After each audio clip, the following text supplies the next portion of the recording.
So, talagang nagsisikap siya na sumama para mapadami pa mabigyan ng dole tupad dito sa ating bayan, sa Camarines Norte.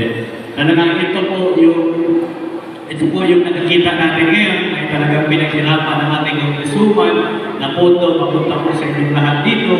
Ibig po sabihin niyan ay hindi po nagpapabaya ang ating kongresswoman. Nakikita po na nagtatrabaho kasi nandito po tayo ngayon sa payout na to, sa mapapagtrabaho po sa inyo, sa dole tupad. Talagang ito po pondo to ay talagang pinaghirapan po niya na makuha po para po sa inyong lahat dito. Palakpakan na po natin ang ating kongresswoman. Again, hindi na po ako magtatagal para po makasimula na kayo.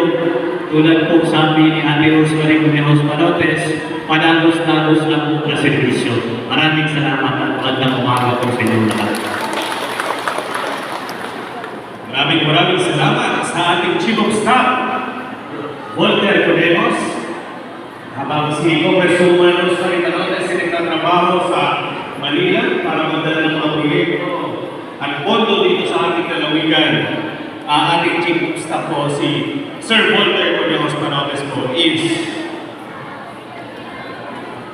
Sir Walter is nag-iikot naman po siya dito sa atin